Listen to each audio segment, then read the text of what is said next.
Hi everyone, I'm Sam from Golf Saved My Life, and this is 9 Holes, 9 Questions. On this show we treat 9 questions like 9 holes and use them to walk through someone's story in golf, where they came from, where their game is now, and how the sport fits into their life and mental health.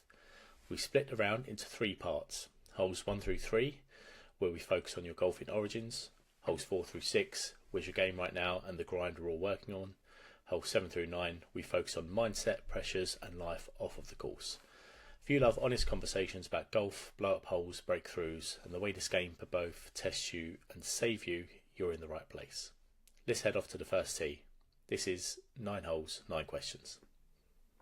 Right, welcome back to 9 Holes, 9 Questions. This week is episode 3 with Sam, or as you may know him as SamTheCaddie, across Instagram and TikTok and YouTube. How are you doing, Sam? Yeah, great. Thanks, Sam. Thanks for having me. Good stuff. No, pleasure. Right, we'll crack on, work our way through the questions. Right, hole 1 on the first tee. So what's your first real memories of golf? If we can go back in time, what's those early memories? Yeah, so I grew up in West London, but I would spend both sides of my family are actually from a place in Ireland called Ballybunion. Oh, lovely. Where there's golf is the main sport in that town. Yeah. And I would spend my summers there, but I wasn't interested in golf as a child at all. Okay. Playing other sports. I was friends so I had friends in art who lived in Ballybunion, and I'd come see them, they play golf, but I just wasn't interested at all. And then, but you can't really miss the golf course and the golfers and just the golf culture in Ballybunion. Yeah, of course. And I bought my first set of irons. I must have been like 24, because my barbers were trying to get me into golf for years. Now you'll be great at it, but I just didn't bite at all. No. And then I really started taking it seriously during COVID, when it was one of the only sports we could play. Yeah, I think a lot of people picked it up around then, didn't they? Yeah. And just once you start seeing improvements, and couldn't play. So my main sports were like football, soccer, rugby. Did a bit of Gaelic football up until I was about 18. Okay. But couldn't play those for a long time. Just playing 9 holes at like cheap courses in the evenings with people, and then have a few beers and stuff. That's just how I started. And then a few friends, and then signed up at a golf club called Aldenham, where I had a few friends, and then that was it really. Just every weekend. Still play football, but golf was very much the priority now. Yeah, that's nice. It's weird that it escaped you, and being such a golf-centric part of Ireland as well in a young age, and then to almost bypass that up until like I say, your early 20s. Almost feels like you missed out on it. Yeah, I do. There is feelings of regret, because you'd hope for a much better golfer now. But at the same time, a lot of my friends have only just come into the game. A lot of them played as kids actually, but then just stopped through their mid-20s and got back into the game and enjoying it again. Yeah, it's great to hear. If we move on to hole 2, now I know you said you don't have an official handicap, so what would you play off at the moment? What would be a good round for you? Well, my last card was level. Oh wow, okay. But I've gone through a swing change and an injury since then, and a few times I've played, probably struggling to break 90. Okay. Not really. Played at Ginger Golf's day recently. Did you see that? Yeah, saw that day at Princess. Yeah, tough day. I don't think I broke 100 that day, I'll be honest. No, it's a tough course. It was fairly nasty weather from what I saw as well that day, so probably not the best conditions. I think the best gross score out there from a pro was still like 82. Wow. Okay. Something like that. Don't know, but it was tough day, and a little bit of not trusting my swing at the moment. And that's hard to do when you're going through a swing change. Didn't score very well at Ballybunion either, but it's just having a bad 2 weeks, and that's okay. Not too bothered about it. No. Just got to get the reps in and go see my coach. Yeah, I was reading the other day, someone said this, we all think a swing change is going to be something really simple, but it's actually 500 reps before muscle memory even starts to twig that's what we're going to be working on from now on. So, I mean, that's multiple rounds and multiple, God knows how many sessions I've arranged to try and get that to work. What part of the swing is it you're trying to work on? I'm getting a bit stuck with my trail arm, so generally quite shallow player into out path, but I'm just getting a bit stuck with my trail arm, which is resulting in big blocky pushes, which I can live with, but it's the big hooks that are really messing up my score at the moment. Yeah. So as well as the swing change, I'm also trying to improve my mobility to do that, because I'm just a few old injuries coming back, and that's not an excuse. It's just I just need to improve my mobility to really get in the right, particularly top position. Yeah, give myself a bit of space to not get stuck. And did I see you're using is it the TRS? Yeah. How are you finding that? Brilliant. Great bit of kit. It's not cheap, but it's replacing lessons. And my best mate messaged me after I put that video up, and he was like, just wondering about the TRS slide. I was like, yeah. And he's like, is it any good? And I said, you mean the one I've just posted online saying it's my favorite training aid? He's like, yeah, that one. Yeah. He's like, I wasn't sure if you were paid to say it was good. And I was like, no, I'm not being paid by these guys. And I bought the training aid out of my own money. I just thought I'd help anyone else out there. I think it's worth saying it. Like when you do go out and buy on your own, I think there is an assumption that we all just get, well, not all of us, but some people get sent these things just to try and push it out. And there's so many, almost like the American old days of infomercial videos out there of people trying to push them. But I think if you have got an honest opinion, you have paid for it out of your own pocket, it's worth letting people know. There was something, it won't work for absolutely everybody, will it? You know, it's not going to be absolutely perfect, but for those it does work for, it probably is worth, like I say, replace a lesson or two, and it's paid for itself, really, isn't it? Yeah, I just really like, because my old drill would be like a head cover or towel under my right arm. But then I just found that quite hard to bed into actual swings, and it's something that I just leave it in my bag. So I just feel a bit disconnected. For example, I've tried to get a lesson with my coach this week, but he's away. So what do? I practice with the TRS. Yeah, that can be difficult, kind of, because if you've got a half decent or a busy coach, if you're trying to book in a last minute lesson, realistically, you might not get in for the next 6 weeks. Yeah, and then you're just scrambling around on YouTube or wherever trying to find a tip, or at least you have got something small that can tuck away in a bag, not some great big heavy training aid or God knows how many attachments. Yeah. So I've actually got a video coming out because I did a bit of practice in Ballybunion, just going through my training bag and how simple it can be. Yeah. I've got about 4 things that I use a lot, and that's the TRS, that's alignment sticks. Have you seen the little strike wedge, the orange thing? Yes, I've seen a lot of that recently. Very good. Yeah. And no, that's probably it. Those 3 things. Yeah, the strike wedge looks really interesting as well, because it's quite a compact box, but there's so many different ways you can use it as a training aid, isn't there? Yeah, and the little grip, the things you can put on your grip. I use one of those. So every few weeks I try to work on my grip and alignment and posture.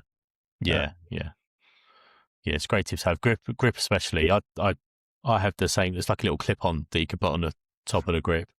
Yeah. And every now and again you'll just realise like how strong like that right hand's getting, and trying to bring it back a little bit. So it's invaluable, I think. Yeah. Fantastic. Okay, well, hole 3. So what was the key moment? What's it, like you said, in your early 20s you got more into golf through friends and then COVID as well. Was there a particular moment or person or what changed for you? So I wish it was my early 20s, Sam. So I'm 31 now. What changed for me, I think it was really, so this was still whilst I had like a regular job, and what changed for me was when I caddied for my previous coach Harry for a bit. Really just to improve my own game, just not what I say for a bit, just at events where it would be normal, because he's a very good playing pro. So I caddied for him at Open qualifying a few times. Oh, okay. Wow. Really, just to improve my own game, and because I think there's so much people can learn from just watching pros and good playing pros. Yeah. Yeah. Realized that I actually enjoyed the caddying, and then decided to do it last season properly in Ireland, and then made a little Instagram off the back of it, and getting some opportunities out of it now. Yeah. It's fantastic. How did it? I mean, to give up a corporate job, stable 9 to 5, to go and live, what some people feel is a dream opportunity. There must have been a pretty big step to think. So it's almost like a bit of a leap of faith, really, isn't it? Just to throw yourself all in. For sure, but I've got enough years of experience that hopefully I wouldn't, if I did want to go back into it, it shouldn't be too hard. Yeah. Playing out the market's not great right now, but nonetheless, it's you kind of. So I had a few years back, had a big bout of bad mental health. Okay. And kind of makes you realize that work is only work. Yes. Yeah. And I think we've actually spoken about this. And if obviously finances are very important, but there's much more important things. Yeah, absolutely. So, yeah, completely get that. Was it easy to find an opportunity? Not easy is probably wrong. To find an opportunity to go out and caddy somewhere. Are there almost schemes or programs where they sort of almost take you through some sort of mentorship to actually get people up and running? Because I can't imagine people just walk in and they're being sent out on an 18 hole with people paying to play. I think I got lucky, first of all. Okay. So I'd done a bit of caddying before. Yeah. Which I think is the main thing, really. And I was very transparent. It was what I'd done. It was pro level caddying, but I haven't done the club caddying, which is very, very different, completely different skill set. Yeah. I applied to a few clubs. Well, I say a few. So I applied to Ballybunion. I was thinking about applying to somewhere called Tralee, which is also in County Kerry, and I also applied to. I say applied. I kind of just emailed their general email and say, "Look, do you need caddy?" Yeah. And I also applied to Hogs Head, which is where I caddy now. Okay. And well, what is a bit different about the caddies in Ireland, particularly in Kerry, is a lot of them are actually members. Okay. And that's just their summer job or pastime, or they're retired and they enjoy it to get to get out. So what that means is that they've got enough members doing that. They don't really need outside caddies is what they'd call me. Yeah. But with Hogs Head, private members club. So, and their membership has been growing and growing. So they needed more caddies. So I got fantastic. Yeah. Good timing. Yeah, it was. Yeah. Fantastic. Okay. Well, on to hole 4. So, we spoke about having the training dates and stuff in the bag, but if we had your bag in front of us right now, what's the one club or bit of tech that you couldn't imagine being without? Club would be my putter. Okay. I just love it. And it's probably the club that's going to stay in my bag for a long, long time. Which putter is it? I've got a Ping Shea. It's like half, I wouldn't call it a blade, but it's got a little bit on the back of it. Yeah, almost like a little half crescent. Yeah. Yes, yeah. I just love it. I got fitted for that up at the Ping Centre in the Belfry. Okay, yeah. And it's not. I think you got the money back against your purchase and things like that. So yeah. It is worth doing these things. And it was good fitting. I went into it thinking I was going to come out with something else. Okay. Which you can't do, and I tell myself that you can't do it. But the fact is, I just squared up this putter than the one I thought I'd like. And I can't see myself changing it up, even if, in a few years' time, a club brand said, "Look, we'll give you loads of clubs." I'm not. think long and hard about the putter. It is good when you find that one that just fits quite right. Like I said, you went into that fitting. What were you expecting to walk out with? They had this, I don't know what it's called now, but just a really, because I love blacked out putters. Okay. It was their only blacked out one. But the Shea, I don't know how you pronounce it, is it's primarily black apart from the face and top line, which is silver. Okay, nice. Yeah. And is it just feel of it, weight of it, a combination of everything, or just something that you grip? The grip, so yeah. I like the thin pistol grips. I don't like the big grips, and it's a little longer, so I think it's 35 inches. Okay, yeah. Because I quite like being quite upright with it. Yeah. And just love it. It's got a little line on the back of it to helps with alignment, because I draw a line on the ball as well. So it's not too heavy, not flashy. I don't like flashy putters. I personally can't get behind like lab putters. I just can't. And I've tried them, but my thing with lab putters is, and I've caddied for a lot of guys with them, and they spend like $600-700 on these putters, and I just got it, and I say to them, "That's cool. Have you had a putting lesson?" No.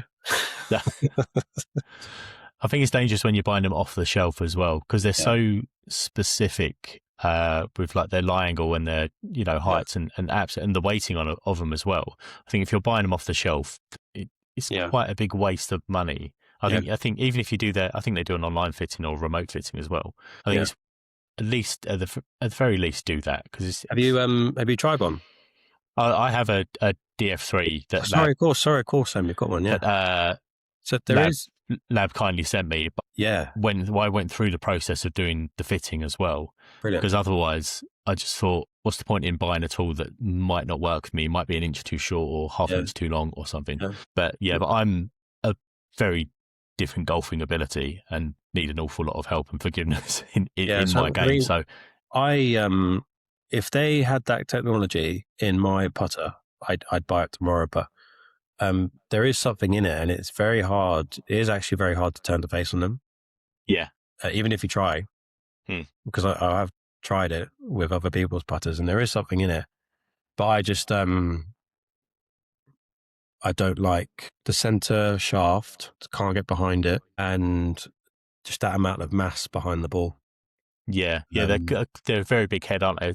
I think the original one was quite sizable. Yeah, but I do get it. Some people like that. Some people says that it's all mental putting. Yeah, it's all confidence, isn't it? And if you find something that gives you that confidence to hit a putt, then go for it. If you want to spend, it is a lot of money if you're going out and buying one of those. But you probably spend not too far off on a new driver, really. Yeah, and you should spend the money on a putter if you're going to spend that money.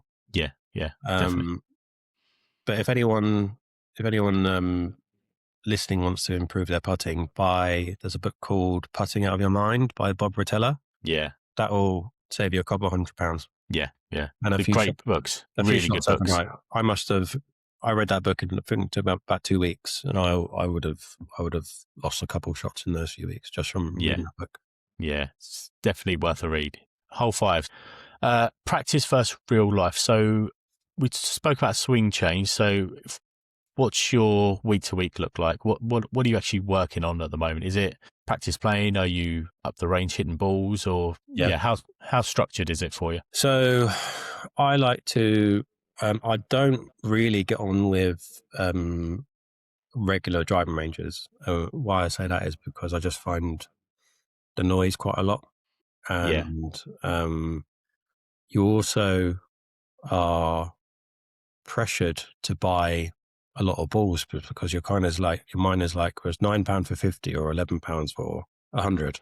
Yeah. And no matter how many times you say I'm not going to do 100 again, you always get 100. Yeah. So I where I play, and we're lucky to have, there's a little bit of a walk away, but a nice grass rate. It's not grass in the winter, but a range. Yeah. Where the most you'll have is like 4 people up there, and we're lucky that the balls are you don't pay for the balls. So a practice session for me, I'm actually going out with her tomorrow, Sam, because I'm looking forward to it.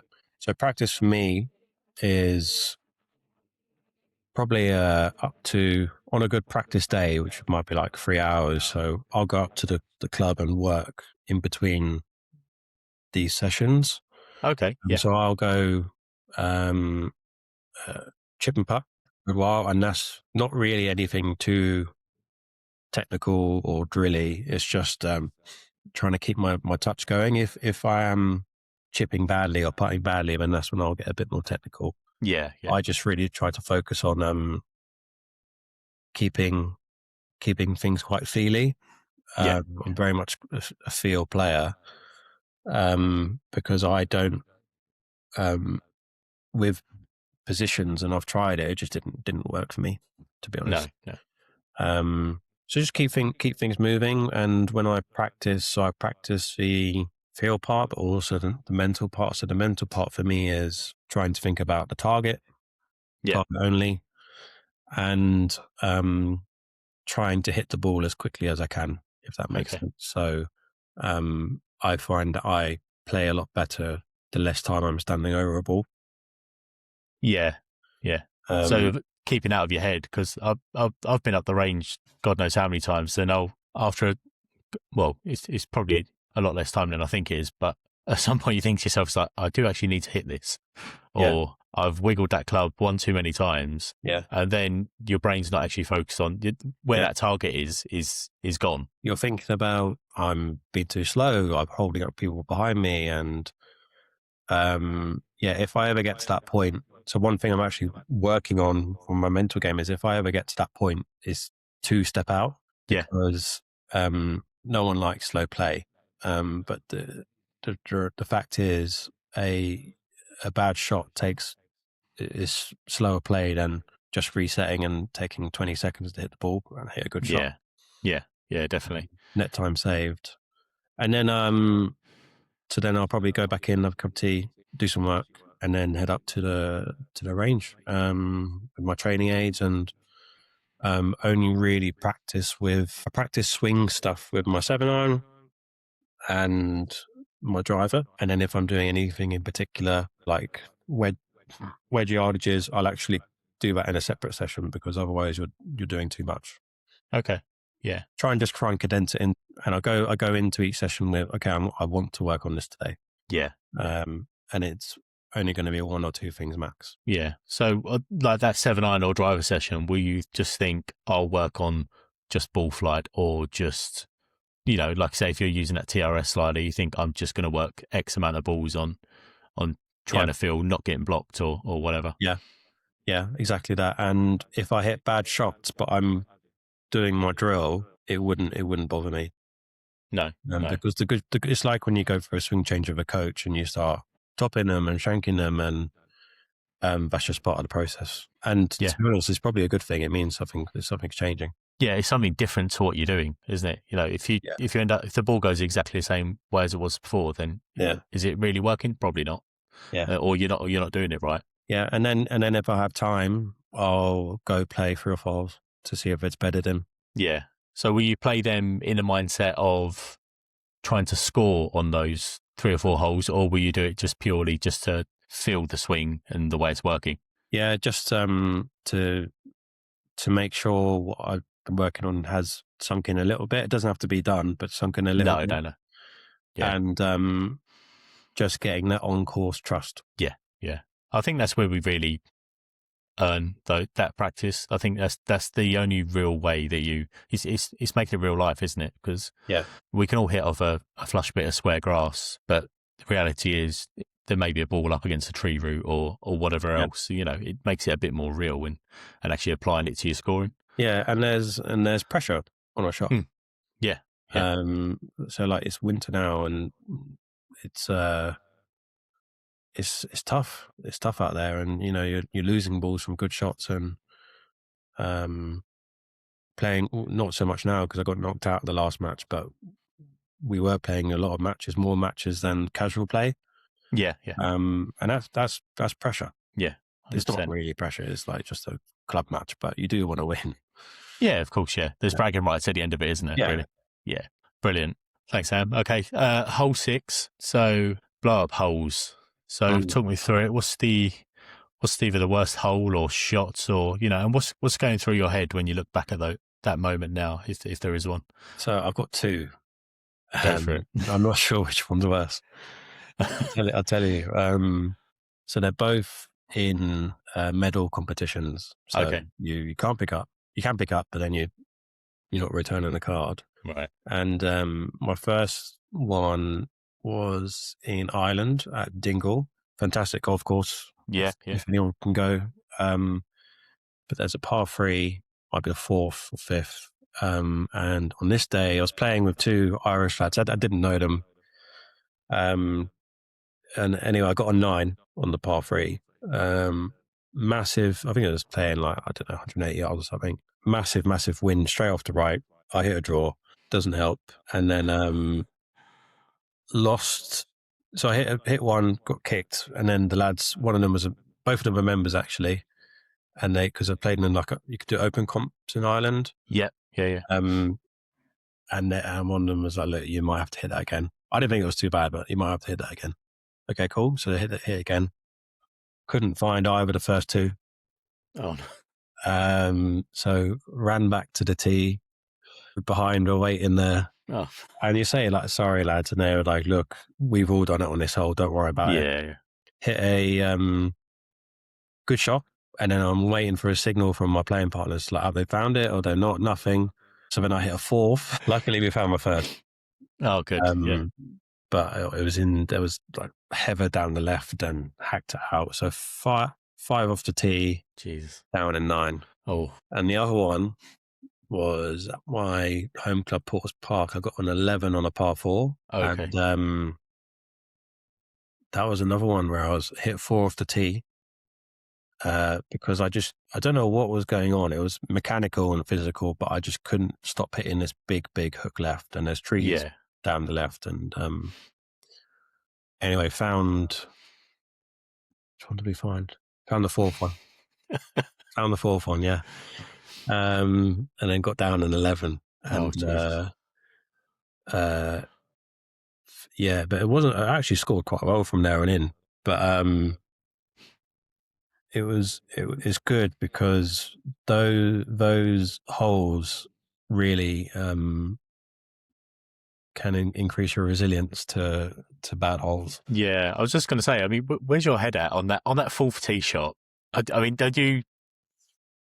would you have been stubborn and said, no, I'm going to hit the same club, I am going to get this shot away? Or are you I hit the same club 4 times. Love that. It was even my driver on my 3-wood. Yeah. And the thing is, at this stage, I had been practicing the mental side of course management, and I might have been reading Bob Rotella then, but I felt good over the shot. It was just, I couldn't stop it. No. And you just got to laugh at it. Yeah. It's that's the best way to be about it, isn't it? Yeah, it's just a game. It's just a bit of fun. Yeah. Good stuff. Yeah. Right, hole 7. So life off the course. So away from golf, what does life look for you right now? So trying to get a golf accessories brand going, Caddie Bits. Yeah. Which is just small stuff that goes on there in your bag.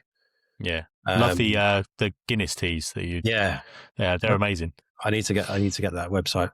Yeah. Website up. Because it's one of those things. Shopify, I'll do it, but been busy in a good way, but just not enough to set up a website and distribution. Like that. Also doing content. So my niche, or I'm trying to get into, is helping golf courses improve their green free revenue by helping golf courses like talk through holes, drone flyovers, things like that to help out golf courses and tell the story of the course. Yeah, fantastic. That's primarily through short form, with the ambition to go to long form this summer. And I also do a bit of B2B sales. for two brands. So one is a Irish waterproof brand called Link, spelled Yes, yeah. HLINK. Amazing gear, really good, really, really Yeah, yeah. I've seen it. It looks amazing. it is good. Mm. And also just started working with a bag brand called Minimal. Yes, I love Um, their bags. They look yeah, beautiful bits of kit they are. yeah. Next time we speak, I'll have two on the wall, I think. Yeah. Um, and I'm actually going to be writing a book this Oh, summer. fantastic. Yeah, so book is going to be haven't told too many people yet, but going to be about Kerry, so where I'm originally from in Ireland, and all the golf Yeah. Kerry.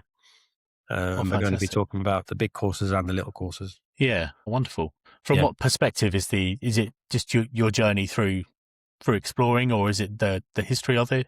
it's Or a bit so it's I think there's a bit of a universal problem where it's quite hard to learn about golf unless you go and play the course. And there's also a big American market in Ireland. yeah, huge, And I imagine.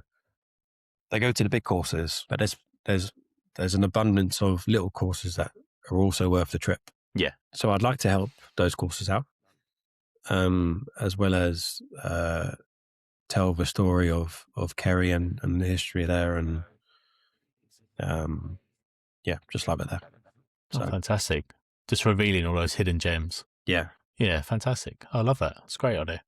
So how far along are you with that? Is it something you started, you're working on, or? So I was in Kerry. I got back on Monday to meet Yes. all Yeah. the clubs to discuss the book with them and ensure that they'll work with me on it. Yeah. Oh, great. So it's just a past idea, but I haven't started writing it yet. No. And how were the clubs quite receptive of the idea? Yeah. Yeah. Suppose It's the interest is already there. It's Yeah. from a target audience. It's just no one has encapsulated it in a, because it's not going to be a review, Sam. It's very much a making every course look as good as it can.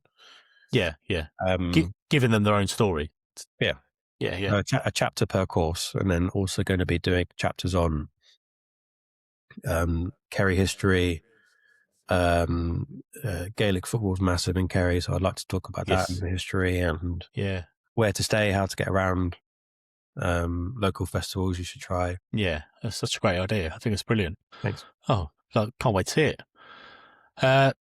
Right. Whole 8, pressure and mental health. So, life can be a bit brutal on the old head sometimes. So, Yeah. so when you're going through a bit of a tough patch, whether it's, on course or off the course, what's your coping mechanisms? How do you deal with the bad stuff in life?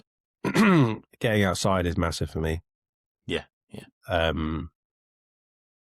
think obviously playing golf as well, but also a good practice session to just take your focus elsewhere. Yeah. Even if I have a bad practice session, you'll come back feeling a bit lighter. Yeah. And just right sizing it. Is to whatever's causing me stress or bad mental health that important. It's like you said earlier on, when you talked about, leaving the corporate world, there is more to life than certain things, isn't there? There's a much more important thing going on, and it's in the moment. It's pretty difficult to place those situations where they need to be placed, and sometimes it does take that little hour away, or like I said, getting outside and going for a walk can do the brain wonders, really, just as some sort of healthy distraction.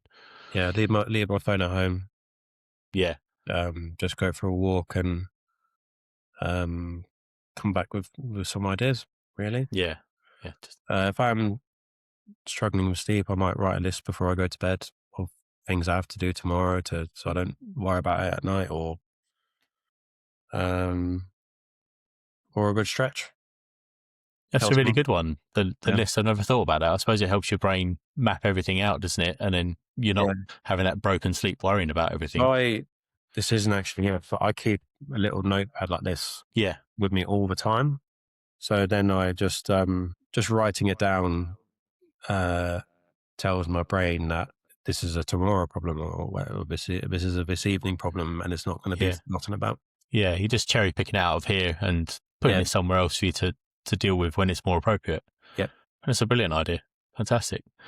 Do you have like routines or tools that you use like outside of like your listings? Are there any routines that you try and stick to help yourself through the weeks? Yeah, a decent bedtime.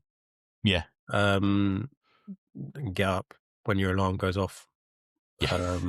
A snooze button's dangerous. Yeah. Yeah, it is. I think there's a good bit of science behind how dangerous it is. Yeah. Yeah. And even if it's just to put around the house tidying up, I find it quite relaxing just tidying my house in the morning. Yeah. I oddly find washing up, like if I'm in a real arsey mood, I will go and wash up, because otherwise I'm just going to end up shouting for no reason. And then I find by the time I've worked through it all, I'm actually okay. And it seems really odd. Yeah, no, rage clearing, that's a thing. Yeah, yeah. I never really twigged until like after a year or so. I was like, house is spotless, but my stress has gone down. So it does help a bit. Yeah, and although it might be counterintuitive to mental health, I actually, if I've got a lot of work on or editing to do or whatever it is, I'm actually quite happy to be in here doing my editing till like 10 o'clock, but then I can relax after because I've earned it. Yeah, yeah. I do feel I found a sort of almost a quiet peace in editing. I think it's maybe just it sort of scratches a real creative itch that I'm probably not getting in my my 9-to-5 corporate job. Yeah. And I think it's something probably I always wanted to do when I was younger. But the learning it's a very steep learning curve if you're not really that way inclined. Yeah. And there's a lot to it. So and you can lose hours doing it for even a very short video, really. Yeah. So I don't do any editing during the day. No. I might like tomorrow I'll go take some content. But I like being in absolute silence and being left alone. Yeah, yeah. More for that sort of thing. I'm exactly the same. I'll film bits and pieces during the day or at the weekends or whatever. But like I have 2 young children, so once they go to bed, I'll get some coffee, come sit in here, and then it's probably not good for me to sit and stare at multiple screens for 4 hours, but I find my brain just drifts away while you're trying to crop a little bit or sync up music or whatever else it might be. But it's a laborious task, but I don't know. I find a real pleasure in trying to piece something together. Uh-huh. Yeah, it's really interesting. Right, Sam. Okay, fantastic. So hole 9, final putt. So if we fast forward a few years, how does that look for you? Whether it's life or on the golf course or, published author or whatever else. How do you see things going, or what's the aim? I'd love to have a few books focusing on golf courses. So if the Kerry one goes well, I'd love to do one for Dublin or north of Ireland or the west of Ireland, that coast, or other regions where I don't really mind as long as I'm on a golf course. Yeah. I'd like to have a successful golf brand or 2. So I've got a few ideas that I've written down somewhere, but haven't got to yet. But that's okay. So I don't have to stop worrying about them. No. And I'd also like to have my own golf social media and marketing branding agency, which is something that I'm working towards in the background as well. Yeah, fantastic. So is that for your own sort of stuff, or is that to use with other creators or influencers or whatever else, or everything in between? I would love for my clients to be golf courses and travel agencies. Then offer a catalogue basically of different styles of content, which would be the stuff that I do, but then there's plenty more.